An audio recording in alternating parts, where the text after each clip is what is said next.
Hi everyone, कैसे हो दोस्तों। उम्मीद करता हूँ आप सब अच्छे होंगे। दोस्तों, आज का वीडियो शुरू करने से पहले आप लोगों से एक बात कहना चाहूँगा, प्लीज़ आप लोग इस वीडियो को पूरा देखें। अब मैं आप लोगों को ये उम्मीद दिलाता हूँ कि ये कुछ मिनट जो आप वीडियो देखने में लगाएंगे आपकी ज़िंदगी के सफलतम कुछ मिनट में गिने जाएंगे। कौन से 5 ऐसे मिस्टेक है जो बहुत सारे एस्पिरेंट बीपीएससी की तैयारी में करते हैं, जो कि बिल्कुल भी नहीं करनी चाहिए, लेकिन बहुत सारे एस्पिरेंट ये गलती बार बार करते रहते हैं और कभी उसे रियलाइज़ भी नहीं होता है कि वो कौन सी गलतियाँ करते आ रहे हैं।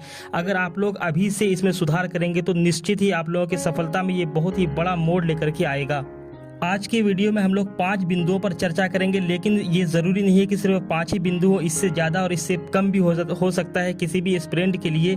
लेकिन ये अमूमन 5 गलतियां हैं जो इस एस्पिरेंट करते ही हैं। आप इसमें से अगर कोई भी गलती कर रहे हैं तो उसे जल्द से जल्द छोड़ने की कोशिश करें। ये एक दिन में बिल्कुल भी नहीं होगा, धीरे धीरे होगा, धीरे धीरे ही ये ख़त्म होता है। लेकिन अगर आप कोशिश नहीं करेंगे तो हमेशा इस तरह की गलती करते रहेंगे, और जब तक ये गलती करते रहेंगे आपकी परीक्षा में सफल होने की संभावना बहुत ही कम बनी रहती है। और जैसे जैसे आप इन गलतियों से दूर होते जाते हैं, अच्छे रास्ते पे आते जाते हैं, आपकी सफलता की संभावना और प्रतिशत भी बढ़ती जाती है। दोस्तों आज के हमारे चर्चा का जो पहला बिंदु है वो ये है शॉर्टकट की तलाश करना। दोस्तों ये मेरा पहला बिंदु है, और इस बिंदु के माध्यम से हम ये कहना चाहते हैं कि शॉर्टकट की तलाश में बहुत सारा वक्त बहुत सारे एस्पिरेंट अपना खर्च कर लेते हैं। तो दोस्तों थोड़ा सा इसको एलैबोरेट करते हैं। शॉर्टकट से मेरा मतलब ये है कि बहुत सारे स्टूडेंट ये सोचते हैं कि कौन जाए इतनी सारी एनसीईआरटीज़ की बुक्स को पढ़ने, कौन जाए लक्ष्मीकांत की इतनी मोटी किताब को पढ़ने, कौन जाए स्पेक्ट्रम की 800 पेजेस की किताब पढ़ने, और इस तरीके से जितनी भी बेसिक बुक्स हैं या स्टैंडर्ड बुक्स हैं उसको वो स्किप करना चाहते हैं। फिर वो जाते हैं शॉर्टकट की तरफ कि मार्केट में कौन सा नोट्स आया हुआ है। वो 3 से 4 तरह के 4-5 पब्लिकेशन के नोट्स ला करके अपने रूम में सजा देते हैं, रूम को लाइब्रेरी बना देते हैं और उसमें से पढ़ने लगते हैं।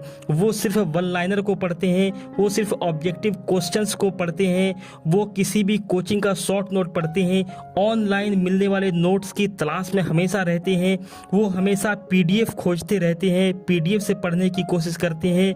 वो चाहते हैं कि यूट्यूब पे कोई भी मास्टर आए और एक किताब का 3 से 4 घंटे में वो सारा कुछ पढ़ा करके निकल जाए और उसको हम पढ़ लें। दोस्तों इस तरीके से सिलेक्शन नहीं होता है। अगर किसी का सिलेक्शन इस तरीके से हुआ है तो वो एक एक्सेप्शन हो सकता है, या फिर वो हो सकता है कि सच न बता रहा हो। आप कितने भी टॉपर्स का इंटरव्यू देख लें, कोई भी इस तरह का रास्ता नहीं अपनाता है। अगर आप सोचते हैं कि इस तरह का रास्ता अपना करके आप जल्दी से सक्सेस हो जाएंगे तो शायद आप मुगालते में हैं और आप गलती कर रहे हैं। अगर आप भी इस तरह की गलती करते हैं तो प्लीज़ मेरी बात माने, इस तरह की गलती से आप दूर हो जाएं। तो चलिए दोस्तों अब हम लोग अपने दूसरे पॉइंट की ओर बढ़ते हैं। दोस्तों जो दूसरा गलती है जो बहुत सारे एस्पिरेंट करते हैं वो ये है कि असंभव सा टारगेट सेट करना। जी हाँ दोस्तों, आप लोगों ने सही सुना। बहुत सारे एस्पिरेंट ऐसे होते हैं जब वो शुरू में आते हैं तो उन्हें लगता है कि जितना किसी ने आज तक नहीं पढ़ा है उतना मैं पढ़ूंगा, जितना कंसिस्टेंसी किसी के अंदर में नहीं रहा है उतना मैं दिखाऊंगा। इसलिए वो हफ्ते के 7 दिन का टारगेट रखते हैं, महीने के 30-31 दिन का टारगेट रखते हैं, 1-1 घंटे 1-1 मिनट का वो टारगेट रखते हैं, जो कि पूरा करना लगभग असंभव सा है। वो दिन में से 24 घंटे में से 15 से 20 घंटे का टारगेट रखते हैं पढ़ने का, जो कि करना असंभव है। और जब वो इस तरह के टारगेट को पूरा नहीं कर पाते हैं तो डीमोटिवेट हो जाते हैं और उनका कई दिन इस तरीके से गुजर जाता है और उसके पढ़ाई में लय भी बना हुआ नहीं रहता है, जो कि हमारा तीसरा पॉइंट भी है। इसलिए दोस्तों असंभव सा टारगेट तय करना इस परीक्षा में की जाने वाली बहुत ही कॉमन गलतियों में से एक गलती है। तो दोस्तों आइए अब हम लोग अपने तीसरे और बहुत ही अहम पॉइंट पे पहुंचते हैं। जैसा कि अपने पहले ही बिंदु में हमने तीसरे बिंदु का भी थोड़ा सा जिक्र कर दिया। जी हाँ दोस्तों, आपने सही समझा है, कंसिस्टेंसी। इसी का नहीं होना इस परीक्षा में स्टूडेंट का बहुत ही कॉमन मिस्टेक है। दोस्तों कंसिस्टेंसी से मेरा मतलब ये नहीं है कि रोज एक बराबर पढ़ा जाए, लेकिन दोस्तों कंसिस्टेंसी का मतलब ये जरूर है कि कुछ ना कुछ आप रोज पढ़ते रहें। अगर आप जनरली 8 घंटे पढ़ते हैं तो कोई दिन अगर आप कम पढ़ें तो 4 घंटे पढ़ें। ऐसा 2 दिन 4 दिन नहीं बीते कि आप बिल्कुल भी नहीं पढ़ें। बहुत सारे एस्पिरेंट ऐसे होते हैं जो 15 दिन 20 दिन तक बहुत ज़्यादा पढ़ते हैं, फिर 1 महीने 2 महीने तक जैसे पढ़ाई को भूल ही जाते हैं, गायब रहते हैं। दोस्तों इस तरह की आदत अगर आप में है तो उसे छोड़ दें। आप जितना पढ़ सकते हैं उतना ही पढ़ें, लेकिन उसमें कंसिस्टेंसी रखें। कंसिस्टेंसी ही की है सक्सेस का, आप लोगों ने बहुत बार सुना होगा। तो दोस्तों अगर आप बहुत असंभव सा टारगेट रखेंगे तो जाहिर सी बात है उसमें कंसिस्टेंसी नहीं आ पाएगी। इसलिए आप संभव सा दिखने वाला टारगेट रखें ताकि आप कंसिस्टेंसी को मेंटेन कर सकें। और अगर आपने कंसिस्टेंसी को मेंटेन कर रखा दोस्तों तो आज नहीं तो कल ज़रूर आपका सिलेक्शन होगा, क्योंकि ये बहुत ही बड़ी चीज़ है जो आसानी से किसी भी एस्पिरेंट नहीं पालन कर पाते हैं, लेकिन जो पालन करते हैं उसे ज़रूर से कामयाबी मिलती है। तो दोस्तों आइए अब हम चौथे पॉइंट की तरफ बढ़ते हैं। दोस्तों हमारा चौथा पॉइंट ये है प्रीवियस ईयर क्वेश्चंस का सही से आकलन नहीं करना। जी हाँ, बहुत सारे एस्पिरेंट ऐसे होते हैं जिन्हें लगता है कि यूपीएससी हो, बीपीएससी हो और भी कोई एग्ज़ाम हो, एसएससी का एग्ज़ाम हो, सीजीएल बैंकिंग का एग्ज़ाम हो, सब में जीएस ही तो पढ़ना होता है। कोई भी जीएस उठा करके कोई भी एमसीक्यू वो लगाने लगते हैं।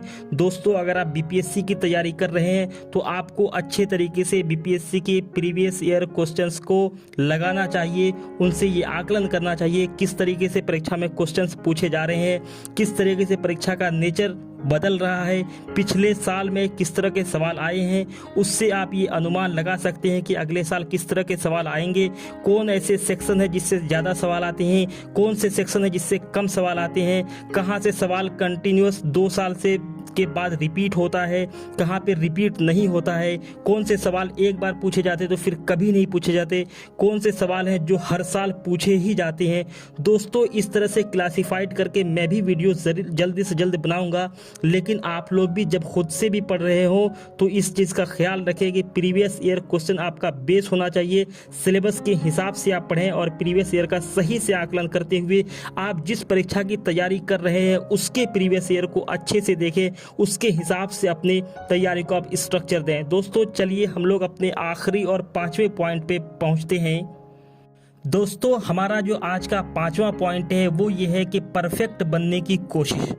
बहुत सारे एस्पिरेंट ऐसे होते हैं जो परफेक्ट बनने की कोशिश करते हैं। दोस्तों इस दुनिया में कोई भी परफेक्ट नहीं है, इस बात को आप गांठ बांध लें और इस बात को जितना जल्दी मान लें उतना बेहतर है। और अगर आप वीडियो के अंत तक पहुंच चुके हैं और आप ये वाला पॉइंट सुन रहे हैं तो इसका मतलब आपके अंदर वो काबिलियत है जो एक यूपीएससी और या बीपीएससी के एस्पिरेंट में होनी चाहिए। दोस्तों परफेक्ट बनने की कोशिश को आप छोड़ दें। दोस्तों परफेक्ट बनने से हमारा मतलब ये है कि हम लोग पूरे 24 घंटे का एक रूटीन बनाते हैं, हर एक घंटे का रूटीन बना लेते हैं कि इस घंटे में ये करना है, इस घंटे में वो करना है। दोस्तों जो कि कर पाना संभव ही नहीं है। शायद से आप 1-2 दिन या 1 हफ्ते तक कर पाएं, लेकिन इसको हमेशा बनाए रखना मुमकिन ही नहीं है। इसलिए आप बिल्कुल 1-1 घंटे का रूटीन नहीं बनाएं, और अगर बनाएं भी तो अपने आप से ये उम्मीद न रखें कि आप हर एक घंटे में जो आप लिख कर रखे हैं, जो आप सोच के रखे हैं वही करेंगे। थोड़ा आगे पीछे होता है, आप उसको मैनेज करके कहें। जैसा कि इस बार के यूपीएससी के टॉपर शुभम कुमार जी ने भी कहा कि अगर आप जो टारगेट सेट करते हैं उसका 60 से 70% भी अचीव कर पाते हैं तो आप सही रास्ते पे। तो दोस्तों इसी तरीके से हमें भी सोचने की ज़रूरत है। अगर आप जो भी रूटीन बनाते हैं उसका 70% या 80% पालन कर पाते हैं तो आपको उससे सेटिस्फाई होना चाहिए और उसी रूटीन के हिसाब से आगे बढ़ना चाहिए। वरना दोस्तों हम क्या करते हैं, अगर हम 70% 80% ही उसका पालन कर पाते तो हमें लगता है कि नहीं, हम अच्छे एस्पिरेंट नहीं है, हम सही से तैयारी कर नहीं पा रहे हैं, हमसे ये परीक्षा क्लियर नहीं होगा, और डिमोटिवेट होकर के गलत रास्ते पे चल देते हैं, या फिर पढ़ाई को हम लोग पॉज कर देते हैं, स्किप कर देते हैं। दोस्तों इस तरह की गलती नहीं करनी चाहिए। तो दोस्तों उम्मीद करता हूं आप लोगों को आज का वीडियो थोड़ा इन्फॉर्मेटिव लगा होगा। अगर अच्छा लगा होगा तो प्लीज़ वीडियो को शेयर करें और चैनल को सब्सक्राइब करना। और इस तरह की कई वीडियोस मैंने बनाए हैं और बनाते रहेंगे। आप लोग हमसे जुड़े रहें। वीडियो को लास्ट तक देखने के लिए बहुत बहुत धन्यवाद। Thank you very much. Bye.